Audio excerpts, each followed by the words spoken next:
Olá, alunos da Fateluz, que a paz de nosso Senhor Jesus Cristo estejam sobre os vossos corações. Nós estamos aqui para iniciar mais uma matéria do nosso segundo módulo do curso básico em Teologia. E nós vamos estar trabalhando sobre a teologia bíblica do Novo Testamento. Vamos conhecer as principais doutrinas reveladas nos livros do Novo Testamento. É claro que, por se tratar de um curso básico, teremos apenas uma visão panorâmica dessas principais doutrinas e trataremos de alguns objetivos e algumas peculiaridades dos livros do Novo Testamento.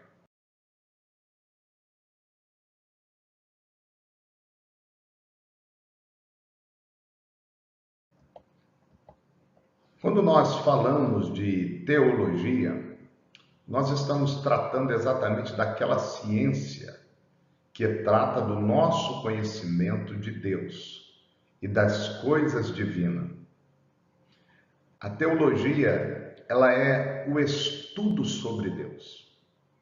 É o que nós aprendemos acerca da sua pessoa. A palavra teologia, ela vem de um vocábulo grego, primeiro de tel e de logia. Tel significa Deus, logia, estudo. Logo, teologia é o estudo sobre Deus.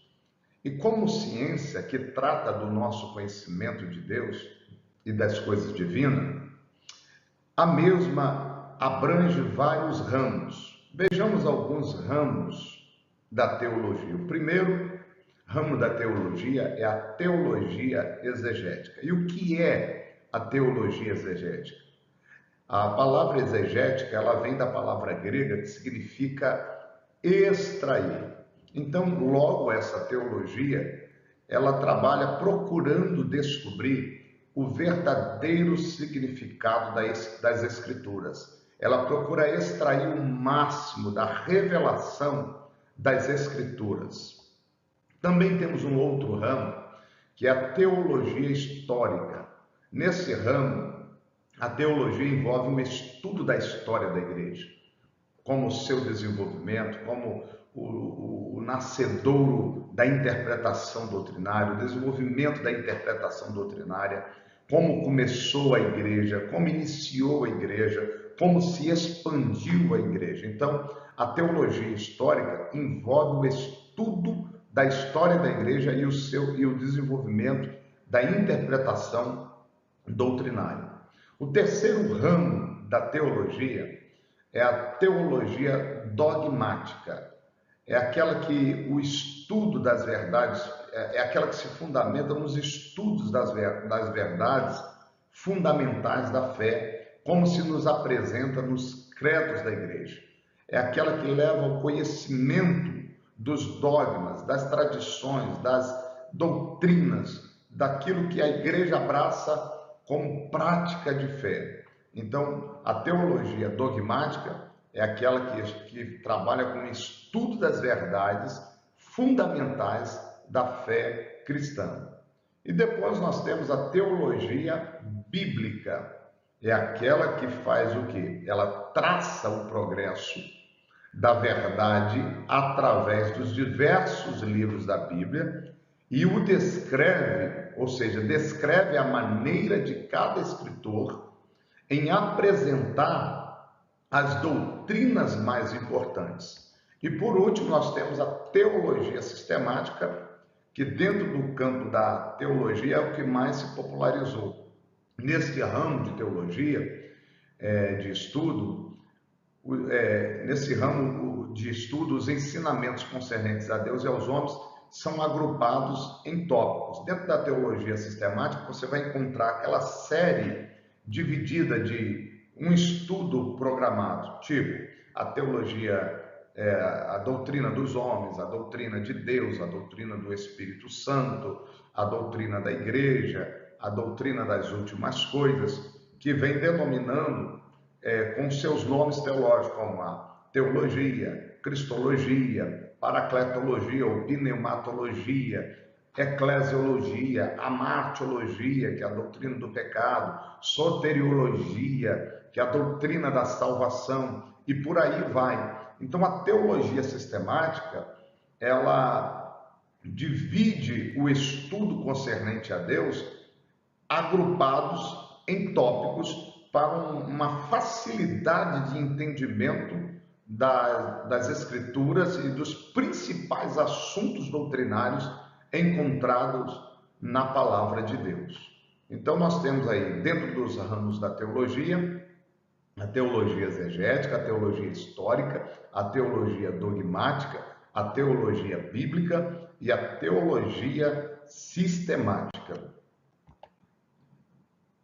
E nós vamos então tratar da teologia dentro do Novo Testamento. O Novo Testamento é a segunda parte da Bíblia. A Bíblia é dividida em duas partes: Antigo Testamento e Novo Testamento. O Antigo Testamento é composto por 39 livros. Já o Novo Testamento, ele possui 27 livros.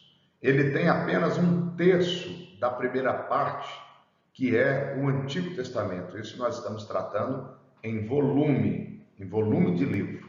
O Antigo Testamento, ele cobre um período de milhares de anos da história, juntamente com o Novo Testamento.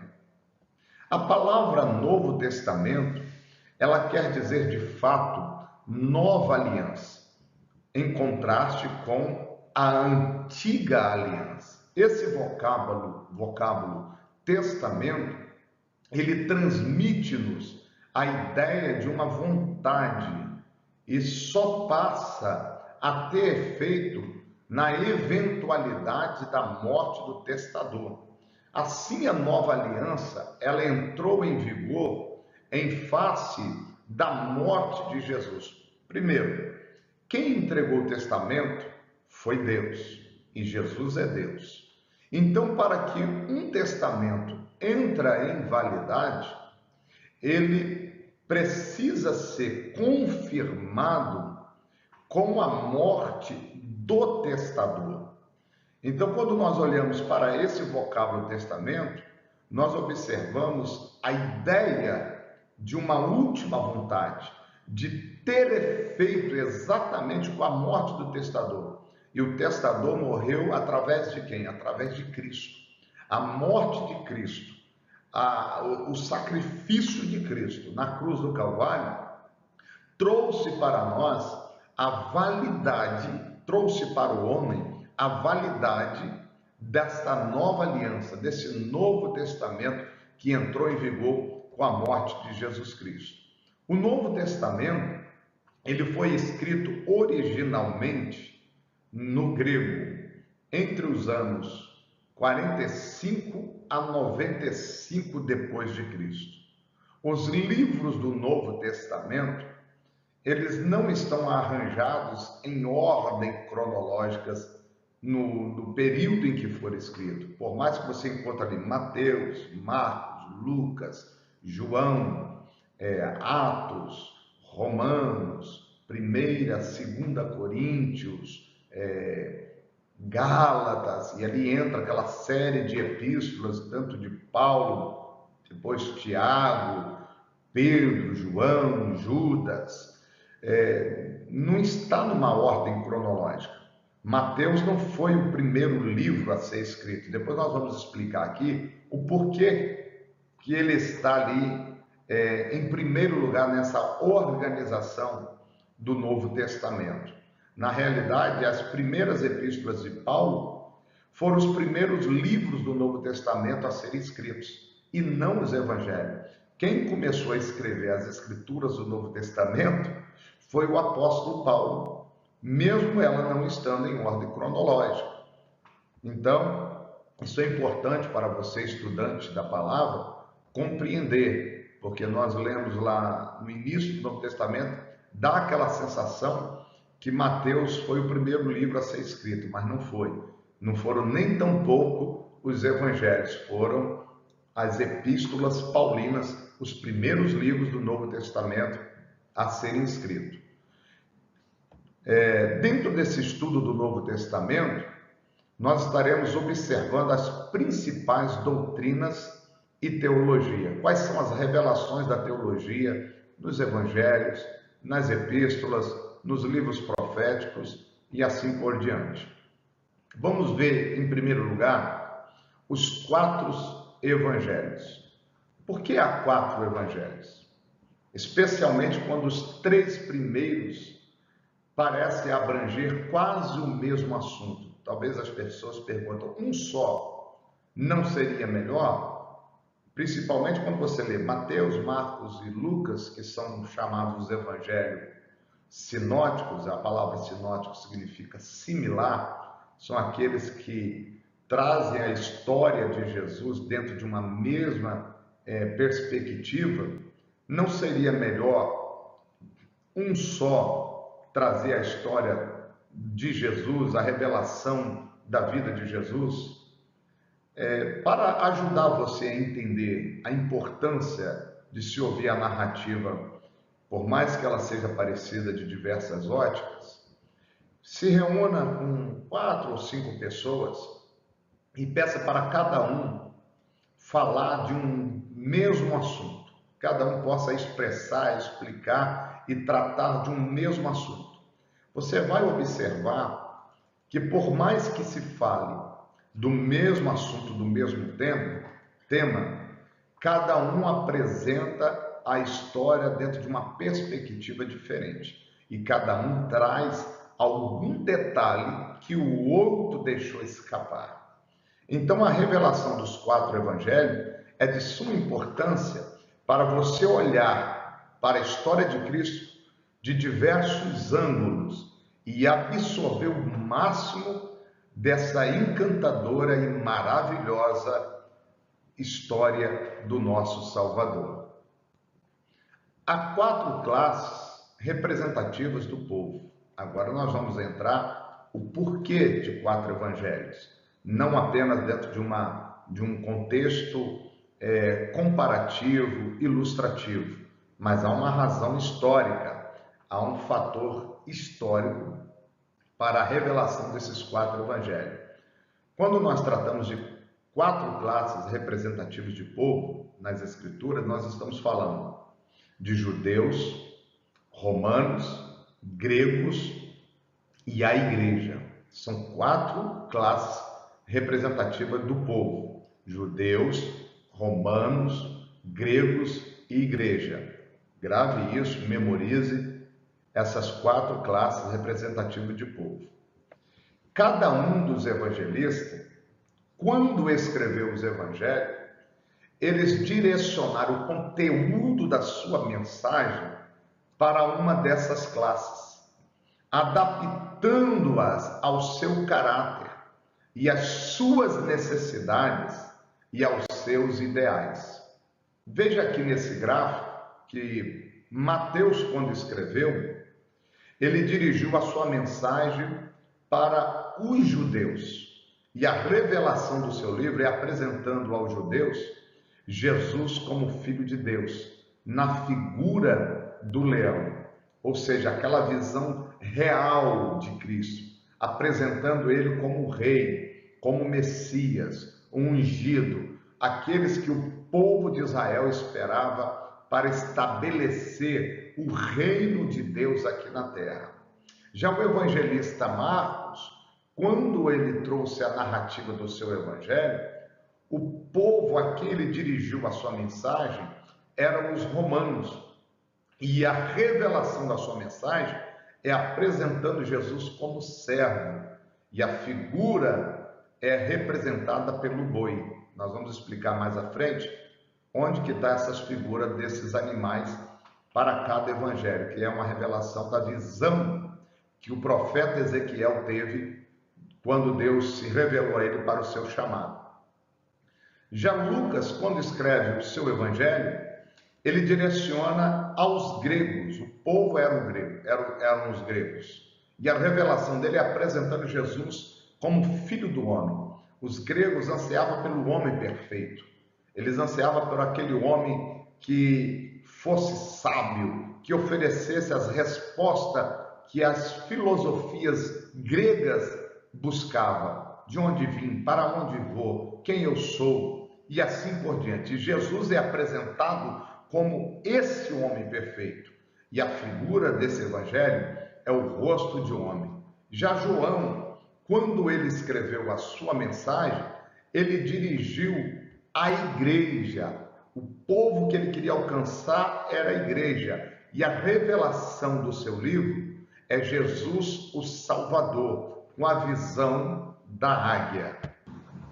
Assim nós temos, então, a importância desses 4 evangelhos. Quando você entende a divisão, a classificação de povos entre os judeus, romanos, gregos e igreja, você observa o porquê, então, desses 4 evangelhos. Vamos ver, então, a teologia do evangelho de Mateus.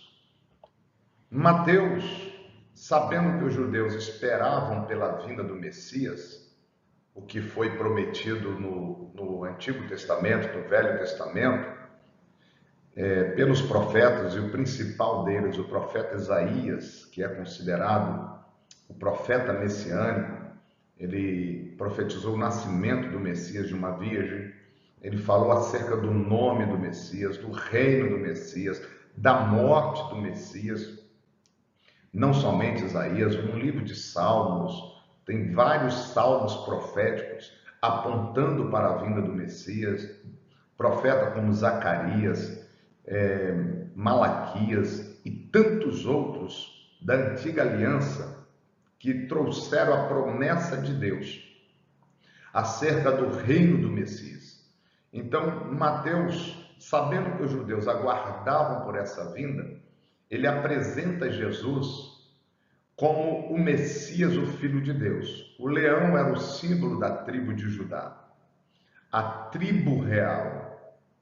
E em Mateus, nosso Senhor, ele é singularmente o leão da tribo de Judá. Você observa, quando você lê o Evangelho de Mateus, logo no início, tem a genealogia mostrando a descendência de Cristo como descendente da tribo de Judá, mostrando as gerações anteriores a eles descendendo de Judá.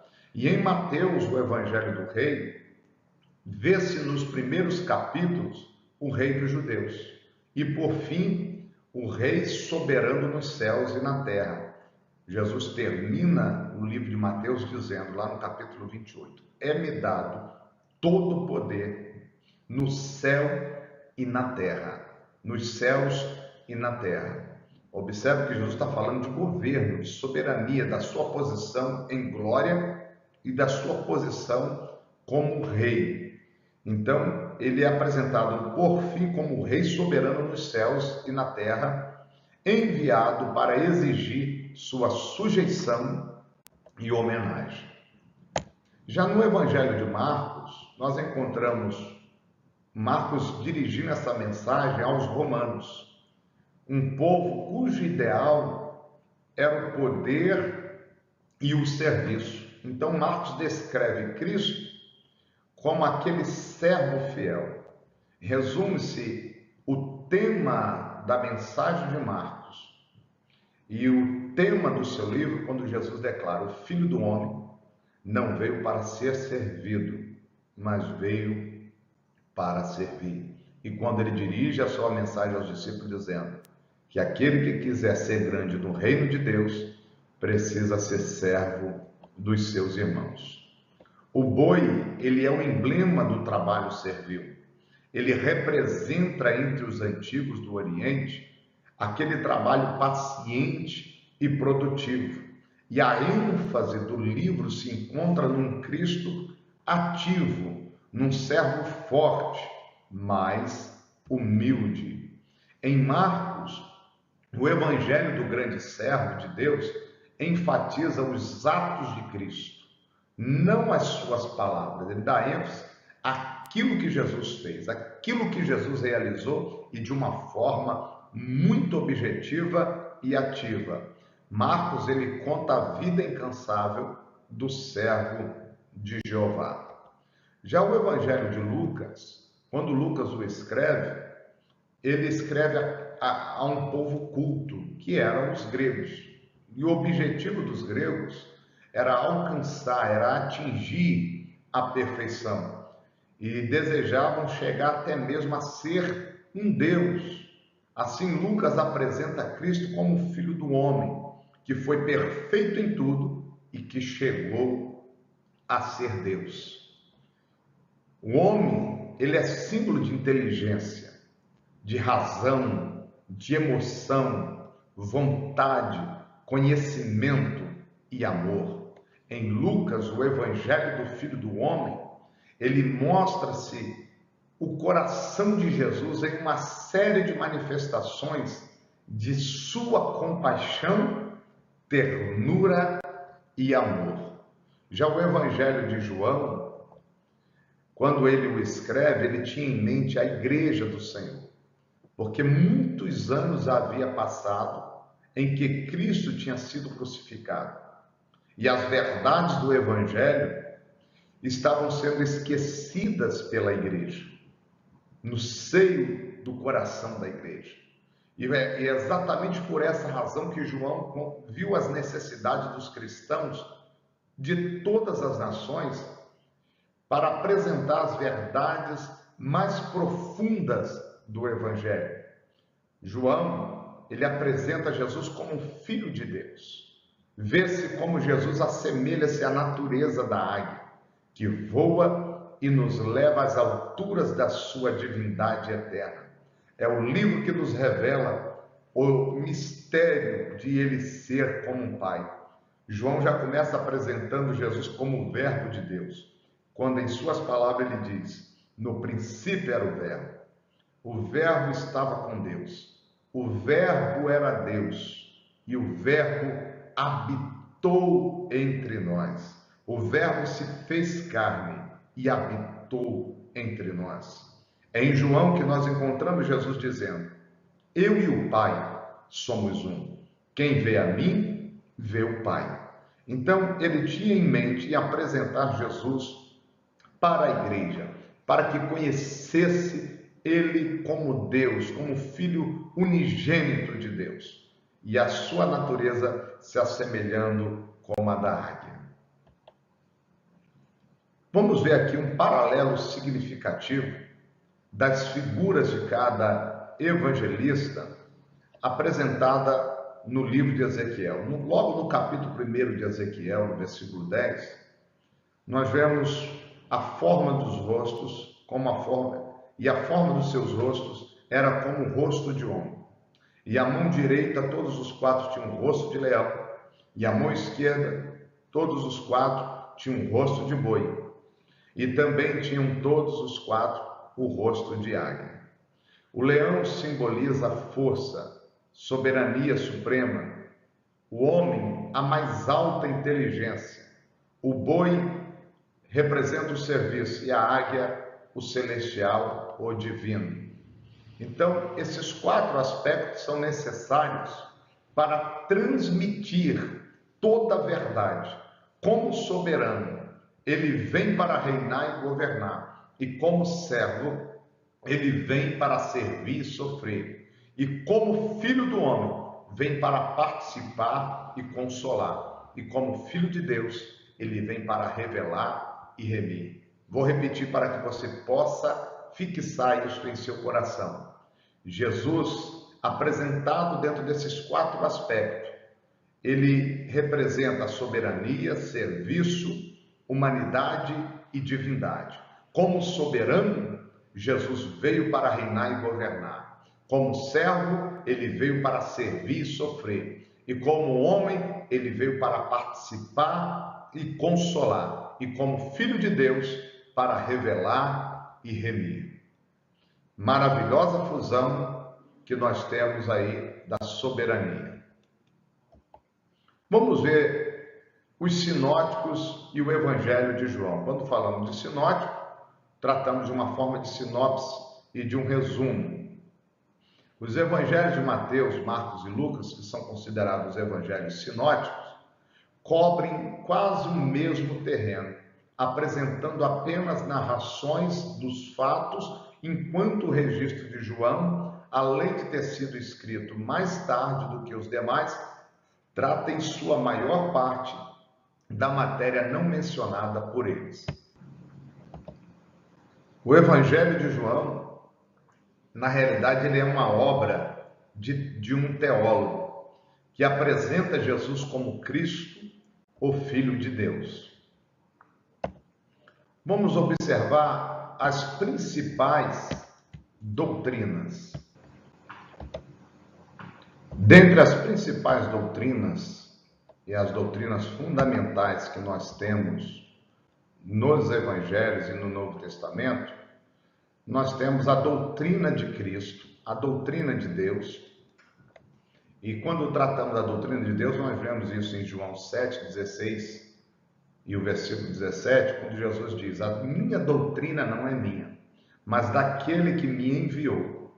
Se alguém quiser fazer a vontade de Deus, há de saber se a doutrina é dele ou se eu falo por mim mesmo. Então nós vemos em João a revelação da doutrina de Deus. Já em Mateus, encontramos a doutrina de Cristo, quando logo no capítulo 1 começa a narrativa do seu nascimento.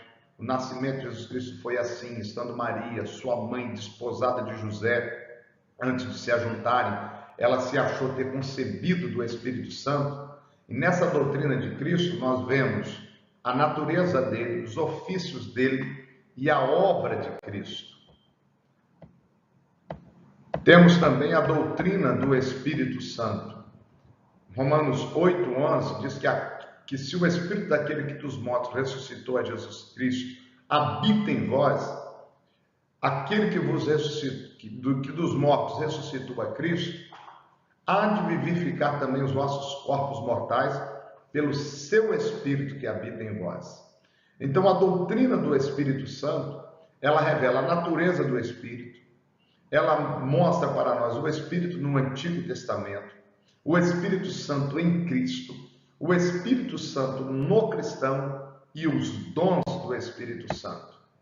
Uma outra doutrina importante dentro dos Evangelhos e no Novo Testamento é a doutrina dos anjos. Na doutrina dos anjos nós vamos encontrar a natureza dos anjos, a sua classificação, o seu caráter, a sua obra e o reino das trevas. Quando falamos de doutrina de anjos, é importante entender que dentre os anjos criados por Deus, há uma hierarquia: anjo, arcanjo, querubins, serafins, tronos, principados, potestades, hostes. E é claro que não podemos ignorar a existência dos anjos maus e também dos demônios, que fazem parte do entendimento dessa doutrina.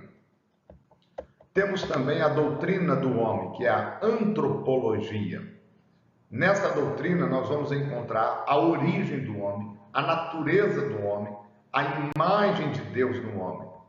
E também a doutrina da salvação, que vai revelar para nós a natureza da salvação, a justificação, a regeneração, a santificação, que são aspectos revelados na doutrina da salvação.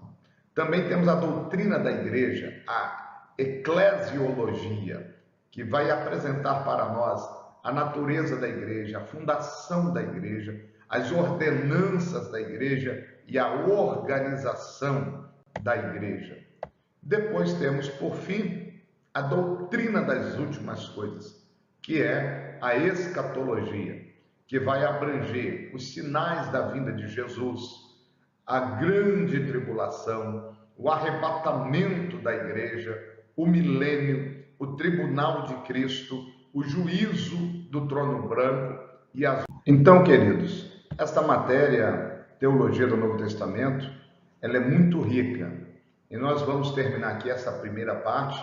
Ainda teremos mais 2 aulas que vão tratar desse assunto tão maravilhoso e alguns detalhes dessas doutrinas de uma forma mais esmiuçada para a vossa compreensão. Deus abençoe a todos vocês e até a próxima aula.